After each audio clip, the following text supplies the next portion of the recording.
प्रणाम भगवान। आत्मदर्शी बाबा नगीना साहब जी के द्वारा रचित अद्भुत ग्रंथ वेदांत वचन। भगवान कर्म कांड भाग चल रहा है और इसका 9वां अध्याय चल रहा है। तो अब यहाँ से आगे लेते हैं। जब वह विद्वान दूसरा ग्रास खाता है तो उससे व्यान तृप्त होता है, और व्यान के तृप्त होते ही कान तृप्त होता है, और कान के तृप्त होते ही चंद्रमा तृप्त होता है, और चंद्रमा के तृप्त होते ही दिशाएं तृप्त होती हैं। दिशाओं के तृप्त होते ही जो उनमें बसे हुए हैं वे तृप्त हो जाते हैं। जब वह तीसरा ग्रास खाता है तो पहले उसका अपान तृप्त होता है, और अपान के तृप्त होते ही वाणी तृप्त होती है। वाणी के तृप्त होते ही अग्नि तृप्त होती है। अग्नि के तृप्त होते ही धरती तृप्त होती है, और धरती के तृप्त होते ही जो उसमें बसे हुए हैं सब तृप्त हो जाते हैं।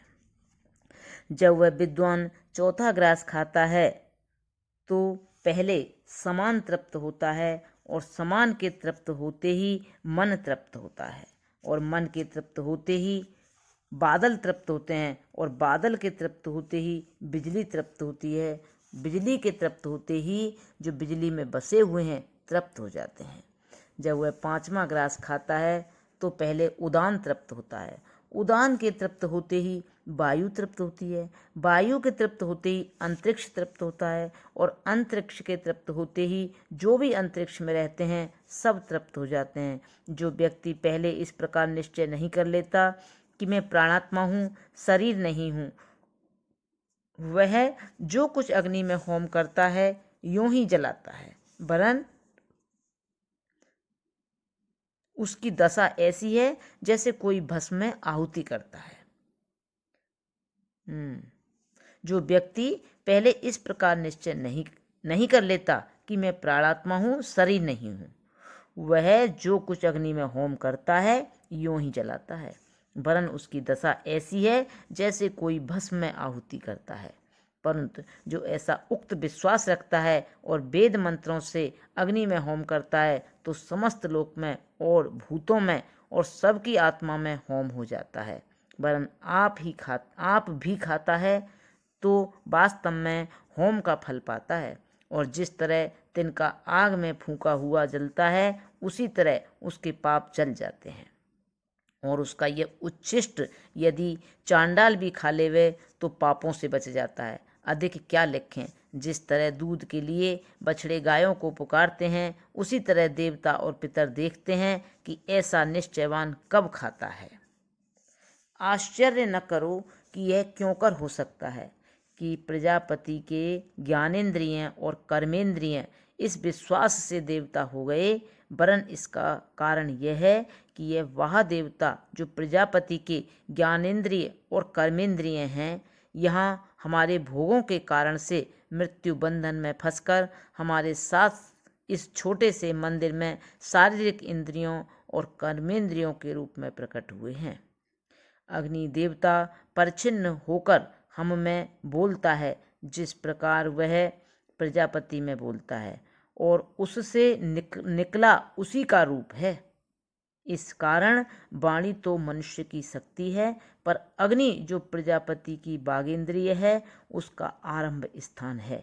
इसी कारण अग्नि को वाणी का अधिदेवता कहा जाता है। फिर इस प्रकार वायु का देवता परिच्छिन्न हुआ हम में उसी तरह सूंघता है जैसे वह प्रजापति में सुगंध लेता है, और नाक भी उसी से निकली उसी का रूप है। इसी कारण नाक तो मानुषी शक्ति है, पर वायु जो प्रजापति की नाक है, इसी कारण नाक तो मानुषी शक्ति है, पर वायु जो प्रजापति की नाक है उसका आरंभ स्थान है। यही कारण है कि वायु को नाक का अधिदेवता बोलते हैं। फिर इस प्रकार सूर्य देवता परिच्छिन्न होकर वायु देवता परिच्छिन्न हुआ, और यहाँ अग्नि देवता परिच्छिन्न हुआ, और अब यहाँ सूर्य देवता परिच्छिन्न होकर हम में उसी तरह देखता है जैसा वह प्रजापति में दर्शन हेतु होता है। और यह आँख सूर्य से निकली हुई सूर्य रूप है जो प्रजापति की आँख है, और सूर्य वास्तव में उसका आरंभ स्थान है। इसी कारण सूर्य को आँख का अधिदेवता कहते हैं। फिर इसी तरह दिशाओं का देवता परिच्छिन्न होकर कर्ण के रूप में प्रकट हुआ। जिस प्रकार दिशाएं प्रजापति के कान हैं और उसके लिए श्रवण के हेतु हैं, कान भी हमें सुनाते हैं, और यह कान भी दिशाओं से निकले हुए दिक् रूप हैं जो प्रजापति के कान हैं, और यही दिशाएं उनके आरंभ स्थान है। इसी कारण कानों का अधिदेवता दिक् देवता है। फिर इस तरह चंद्रमा का देवता परिच्छिन्न होकर हम में मन के रूप में प्रकट हुआ। जिस तरह प्रजापति चंद्रलोक के कारण सोचता समझता है, इसी तरह हम भी मन के कारण सोचते समझते हैं। इस कारण हमारा मन चंद्रमा से निकला चंद्र रूप है, और यही चंद्र उसका आरंभ स्थान है, और यही मन का अधिदेवता कहलाता है। यही शरीर में तात्पर्य यह है कि हमारे आध्यात्मिक प्राण इसी आदिदैविक प्राण के अंश हैं जो प्रजापति है, और हमारे कर्मेंद्रिय तथा ज्ञानेंद्रिय भी उसी के कर्मेंद्रिय और ज्ञानेंद्रिय के अंश हैं, जो हमारे भोगों यानी कर्म फल के कारण मुक्त से बद्ध हुए हैं। क्योंकि कर्म फल के कारण हम महान यानी समष्टि से अंश व्यष्टि में परिणत हुए हैं, और हमारी इंद्रियां भी कर्म भोग के कारण मुक्त से बद्ध हुई हैं। इसी कारण हम शरीर में देहाभ्यास और अहंता का जन्मजात भाव रखते हैं। पर जब हम शास्त्रीय शिक्षा से प्राणात्मा में अहंता का निश्चय पाते हैं और विश्वास करते हैं कि हम प्राणात्मा हैं यानी प्रजापति हैं, शरीर नहीं वरन प्रजापति की संतान प्रजापति रूप हैं, और इस विश्वास से शुभ कर्मों को करते हैं, तो हमारे पाप उसी तरह दूर हो जाते हैं जैसा कि प्रजापति के पाप पहले कल्प में इस विश्वास से दूर हुए हैं। और यह स्पष्ट है कि जब पापों का बंधन छूटता है तो इंद्रियां अपने अपने विकास स्थान में एक हो जाती हैं, और हम भी प्रजापति में एक हो जाते हैं, और बद्ध स्वतंत्र हो जाता है। इसी को मुक्ति बोलते हैं। इस प्रकार की बातों से ज्ञात होता है कि मैं प्राणात्मा हूँ। यही विश्वास या निश्चय कर्म की जड़ है। अच्छा, जब तक यह निश्चय या विश्वास नहीं आता, कर्म भी प्रभावशाली नहीं होता, वरन जो यह विश्वास नहीं रखता और कर्म करता है वह तो पितृयान सड़क पर चलता है, चंद्रलोक की राह पाता है, देवयान सड़क पर नहीं चलता।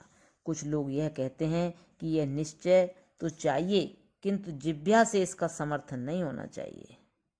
यह मिथ्या है, अपितु इसका समर्थन सिंह की नाई गरज कर करना चाहिए, क्योंकि ब्रह्मदत्तश्च एकतनाये महाब्राह्मण ने उस समय जबकि महान ऋषियों के यज्ञ में वह उद्गाता था, सोमरस खाते हुए सिंह के समान गरज कर इस निश्चय का समर्थन किया था, पुकार कर इसे स्वीकार किया था। ब्रह्मदत्त ने यज्ञ का सोमरस खाते हुए ऋषियों में गरज कर कहा था कि मैं प्राणात्मा हूँ, शरीर नहीं। यदि मैंने प्राणात्मा में होकर उद्गायन नहीं किया तो यही सोमरस जो अब मैं पीता हूँ मुझे ब्रह्मलोक से गिरा दे। अतः श्रुतियाँ ऐसे निश्चय की स्पष्ट आज्ञा भी देती हैं। जबकि ऋषि मुनि वेदज्ञ ब्राह्मण इस विश्वास का स्पष्टतया समर्थन कर रहे हैं, तो उन लोगों का वचन जो इस निश्चय का निषेध करते हैं जीर्ण और मिथ्या है, और यह युक्ति युक्त भी है।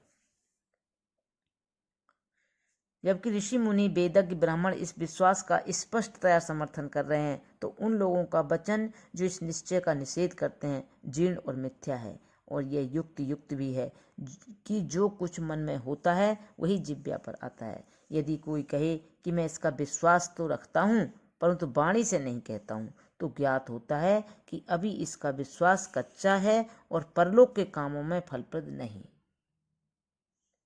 वेदों का तात्पर्य यह है कि जब विश्वास और कर्म दृढ़ होते हैं तो वही मृत्यु में फल देते हैं।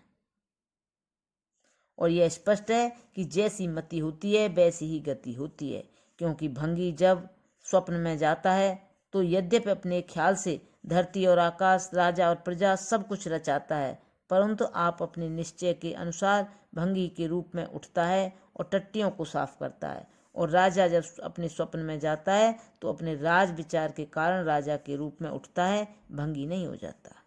इसी तरह जिसको पक्का विश्वास है कि मैं प्राणात्मा हूँ और प्रजापति हूँ, वह मृत्यु में प्राणात्मा और प्रजापति के रूप में उठेगा।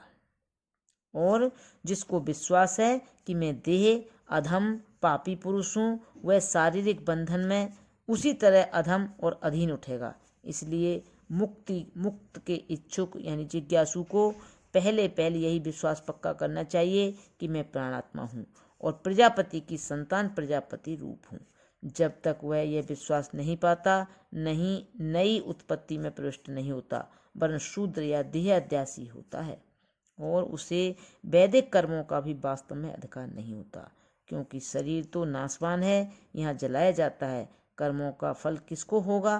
परंतु जो प्राणात्मा या जीवात्मा है वह तो मरता नहीं, कर्मों का फल उसे अवश्य प्राप्त होगा। इसलिए प्राणात्मा या जीवात्मा का निश्चय वास्तव में कर्मों के अधिकार का प्रथम कारण है। भाषा जानने वालों को सबसे अधिक आवश्यकता इसी विश्वास की है, इसलिए हमने इसके सिद्धांत विस्तार पूर्वक लिख दिए हैं।